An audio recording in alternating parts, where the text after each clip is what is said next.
বিপিন চাউদাঙে চুৰ কৰিলে কিন্তু নহয় যে হৰি নাম বৰগীত বিহু নাম বৰগীত এইবিলাক ফাংচনত গাই থাকিলে কি হ'ব অসমীয়া মানুহেই উপলঙা কৰিব ঢোল খোল নেগেৰা টুকাৰী দতৰা এইবিলাক ফাংচনত বজাই থাকিলে নহ'ব প্ৰেছ ক্লাবত আমি একেলগে গানটো ৰিলিজ দিছিলোঁ এইটো ভুল বুজাবুজি হৈ আছে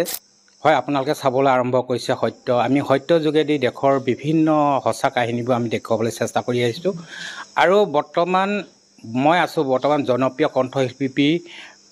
বিপিন চাউদাঙৰ ঘৰত আৰু বিপিন চাউদাঙৰ ঘৰত মই এইকাৰণেই উপস্থিত হৈছোঁহি বিপিন চাউদাঙে সদ্য যিগৰাকী আমাৰ গণশিল্পী বুলি কোৱা হৈছে ৰাজীৱ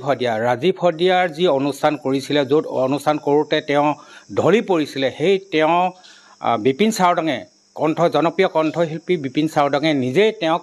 হস্পিটেলত ভৰ্তি কৰিছিলে আৰু দিনে নিশাই তেওঁ বহুত কষ্ট কৰিছিলে আৰু মই তেওঁৰ পৰা জানিবলৈ চেষ্টা কৰিম এই কথাখিনি সত্য যোগেদি আৰু তেওঁ ৰাজীৱ শদিয়াক তেওঁ কেনেধৰণে ভাল পাইছিল আৰু কেনেধৰণে তেওঁ বন্ধু বা ভাতৃ হিচাপে গ্ৰহণ কৰিছিল সেই কথাও জানিবলৈ চেষ্টা কৰিম আৰু প্ৰয়াত ৰাজীৱ শদিয়াৰ কাৰণে তেওঁ এটি গান ইতিমধ্যে বাণীবদ্ধ কৰিছে মই এই বিষয়ে তেখেতক মই জানিব বিচাৰোঁ প্ৰথমে আমি সত্যৰ যোগেদি আপোনাক অভিনন্দন জ্ঞাপন কৰিছোঁ আৰু দুখ প্ৰকাশ কৰিছোঁ যিহেতু গণশিল্পী ৰাজীৱ শদিয়া আপোনাৰ এজন ভাতৃদ্বয় একদম আপোন ভাতৃদ্বয় আছিল আমি জনাত এই সন্দৰ্ভত আপুনি কি ক'ব হয় প্ৰথমে আপোনালোকৰ চেনেলৰ জৰিয়তে সমূহ অসমবাসী ৰাইজলৈ মই শ্ৰদ্ধা জনাইছোঁ ভক্তি ভৰা সেৱা জনাইছোঁ হয় সকলোৱে জানি আছে আমাৰ কাৰণে এটা দুখৰ বিষয় এতিয়া জনতাৰ শিল্পী ৰাজীৱ শদিয়া আমাৰ মাজত এতিয়া নাই তেওঁ আমাক কন্দুৱাই আচলতে গুচি গ'লগৈ কিন্তু আমি এতিয়া একো কৰিব নোৱাৰোঁ ৰাজীৱ শদিয়াৰ আত্মাৰ সদ্গতি প্ৰাৰ্থনা কৰিছোঁ তেওঁৰ শোকসমাপ্ত পৰিয়ালবৰ্গলৈ সমবেদনা জ্ঞাপন কৰিছোঁ আৰু কথাটো হ'ল ৰাজীৱ শদিয়াক মই বহুত ভাল পাইছিলোঁ মোৰ যদিও তেওঁ সংস্কৃতিকৰ্মী হিচাপে মোৰ এজন সতীৰ্থ আছিলে কিন্তু তেওঁৰ মোৰ বেলেগ ক্ষেত্ৰত কিন্তু ভাইৰ দৰে আছিলে আচলতে মোৰ সুখে দুখে প্ৰত্যেকটো কথাতে তেওঁ আছিলে আচলতে মোৰ কিবা এটা যদি ইয়াত অনুষ্ঠান এটা পাতোঁ তেওঁ আহে বা তেওঁ পাতিলে মই যাওঁ তিনিচুকীয়ালৈ তেনেকুৱাকৈ আমি চলি আছিলোঁ ক'ৰবাত পিকনিক খাব লাগে পিকনিক খাবলৈও গৈছিলোঁ নিজৰ ভাইৰ দৰে আছিলে আচলতে সিদিনা জনতাৰ মাজত গীত গাই থাকোঁতেই সি হঠাৎ দুটা গীত গোৱাৰ পিছতে ঢলি পৰিলে আৰু ময়ো ওচৰতে এখন প্ৰগ্ৰেম কৰি আছিলোঁ তিনিচুকীয়া বাৰেকুৰি অঞ্চলত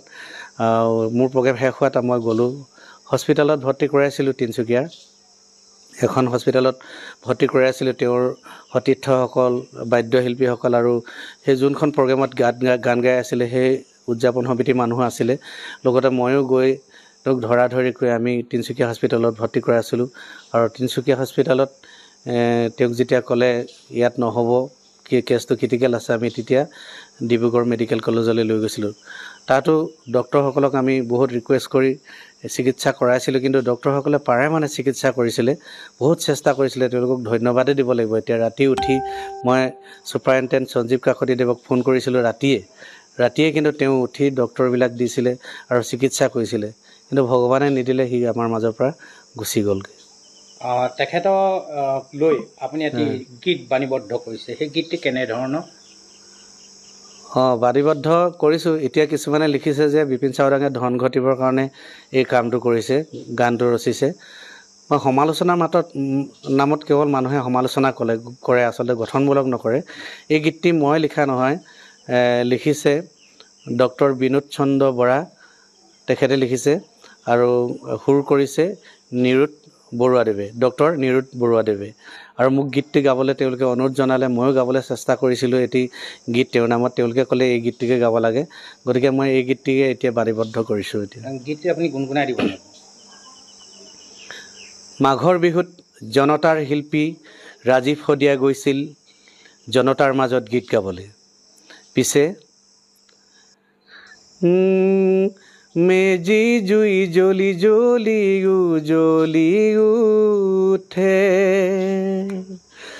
চকুবোৰ অঙঠা হৈ আকাশতোৰে শদিয়াৰ আকাশৰ হত ফুলে পাহি চকুলো হৈ হৰে। সঁচাকৈ এক হৃদয় বিদাৰক বুলি ক'ব লাগিব, যিটো গীত লিখিছে আৰু আপুনি কণ্ঠ নিগৰাইছে, সঁচাকৈ এক হৃদয় বিদাৰক হ'ব। আৰু আপোনাক এটা কথাই জানিব বিচাৰোঁ, যিহেতু আপোনালোকে শিল্পী সমাজে ৰাজীৱ শদিয়াক যি আৰ্থিক সাহাৰ্য বিচাৰিছিলে চৰকাৰৰ ফালৰ পৰা, তেওঁলোকে ইতিমধ্যে চৰকাৰে 5 লাখ টকাৰ প্ৰদান কৰিছে আৰু ইতিমধ্যে সেই চেক বিধায়কে তেওঁলোক পৰিয়ালক প্ৰদান কৰিছে। এতিয়া কথাটো হ'ল, আপোনালোকে যে এই পত্নীক, তেওঁ শিক্ষিত পত্নীক যে চাকৰি এটা দিব লাগে, এটা আপোনালোকে আহ্বান জনাইছে, আপুনি কি ক'ব যে তেওঁ কিমান পঢ়া, কি কথা? আচলতে ৰাজীৱ শদিয়াৰ, প্ৰয়াত ৰাজীৱ শদিয়াৰ ধৰ্মপত্নী, আচলতে তেওঁৰ পত্নীগৰাকী আচলতে যথেষ্ট শিক্ষিত ছোৱালী। ITI পাছো কৰি আছে, মেট্ৰিকতো ফাৰ্ষ্ট ডিভিজনতে পাছ কৰিছিলে, লেটাৰলৈ পাছ কৰিছিলে, হাই ছেকেণ্ডেৰীও ভালদৰে পাছ কৰিছে, ডিগ্ৰীও পাছ কৰিছে। গতিকে তাই একচুৱেলি চাকৰি পোৱা যোগ্য হয়। টকা পইচাৰ ক্ষেত্ৰত এতিয়া যথেষ্ট মানুহে আগবঢ়াইছে। আমাৰ শিল্পী সমাজে প্ৰত্যেকজন পইচা পাতি দি আগবঢ়াইছে। চৰকাৰেও সেইদিনা আমি আচলতে চৰকাৰক, CMক আমি আমাৰ শিল্পী সমাজ গৈ পিনি এখন বিয়াত আমি এখন এপ্লিকেশ্যন আগবঢ়াইছিলোঁ তেখেতক, মানুহগৰাকীক, উপাসনা বকলিয়ালক চাকৰি দিবৰ কাৰণে, ৰাজীৱ শদিয়াৰ অৰ্ধাংগিনী। তেওঁক চাকৰি দিবৰ কাৰণে আমি এখন এপ্লিকেশ্যন আগবঢ়ালোঁ আৰু CMে কৈছে আমি এখন পলিচি বনাব লাগিব আৰু সেই পলিচিখন চিন্তা কৰি চাওঁ কেনেকৈ বনালে ভাল হয় আৰু ৰাজীৱ শদিয়া অৰ্ধাংগিনীক, পত্নীক আমি চাকৰিটো পিছলৈ হ'লেও দিবলৈ চেষ্টা কৰিম। কিন্তু সদ্যহতে চৰকাৰে 5 লাখ টকা তেওঁলৈ ঘোষণা কৰিলে আৰু চেকত চাইন কৰিলে আৰু বহুতো দল সংগঠনেও পইচা পাতি দিছে।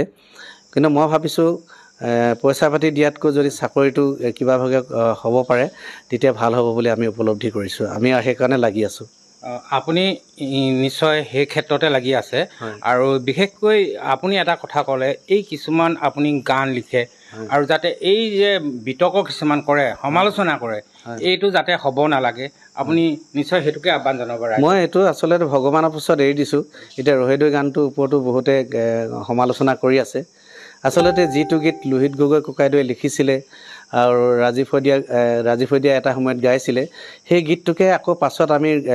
লোহিত গগৈ ককাইদেউ আৰু ৰাজীৱ শদিয়াৰ অনুমতি লৈ তেওঁলোকে অনুৰোধ কৰাত মই গীতটো কৰিছিলোঁ। আৰু সেই গীতটো যেতিয়া মই ৰিলিজ দিছিলোঁ, গুৱাহাটী প্ৰেছ ক্লাবত ৰিলিজ দিছিলোঁ আৰু লোহিত গগৈ ককাইদেৱে ফিতা কাটিছিলে, উন্মোচন কৰিছিলে আৰু ৰাজীৱ শদিয়াৰ লগত আছিলে। মোৰ একেখন গাড়ীতে আমি গৈছিলোঁ আৰু গানটো ৰিলিজ দিছিলোঁ আৰু অসমৰ ৰাইজে গীতটো আদৰি লৈছিলে। মই কিছু লোহিত গগৈ ককাইদেৱে লিখাতকৈ মই গানটো অলপ বদলি কৰিছিলোঁ যে হৰিনাম বৰগীত, বিহু নাম বদগীত, এইবিলাক ফাংচনত গাই থাকিলে কি হ'ব, অসমীয়া মানুহেই উপলুঙা কৰিব, ঢোল খোল নেগেৰা টোকাৰী দতৰা এইবিলাক ফাংচনত বজাই থাকিলে নহ'ব। এইবিলাক কথা মই আচলতে গীতটোত সন্নিৱিষ্ট কৰিছিলোঁ। বাকী যিমান ৰেপ আছিলে সেইখিনি মই সন্নিৱিষ্ট কৰিছিলোঁ, মই গীতটো তেনেকৈ কৰিছিলোঁ। কিন্তু এতিয়া একাংশ মানুহে সমালোচনা কৰি আছিলে গীতটো বিপিন চাউদাঙে চুৰ কৰিলে, কিন্তু নহয়। লোহিত গগৈ ককাইদেউ ৰাজীৱ শদিয়া প্ৰেছ ক্লাবত, গুৱাহাটী প্ৰেছ ক্লাবত আমি একেলগে গানটো ৰিলিজ দিছিলোঁ। এইটো ভুল বুজাবুজি হৈ আছে। যিসকলে মই কৈছোঁ সমালোচনা কৰিছে, কেৱল সমালোচনা মাজত নাথাকিব, প্ৰকৃত সত্যটো, এই সত্যৰ বাতৰিৰ দ্বাৰা আপোনালোকে বিশ্লেষণ কৰিব। হয়, আপুনি ধন্যবাদ জ্ঞাপন কৰিছোঁ। জনপ্ৰিয় কণ্ঠশিল্পী বিপিন চাউদাঙে এটা গুৰুত্বপূৰ্ণ কথা কৈছে। তেওঁ যি কথা ৰহেদৈ গীতটোৰ কথাও ক'লে আৰু ৰাজীৱ শদিয়া যি তেওঁ নিজৰ ভাতৃৰ দৰে, লগৰ বন্ধু, ভাতৃ, আটাইতকৈ মৰমৰ ভাতৃ হিচাপে গণশিল্পী ৰাজীৱ শদিয়াক তেওঁ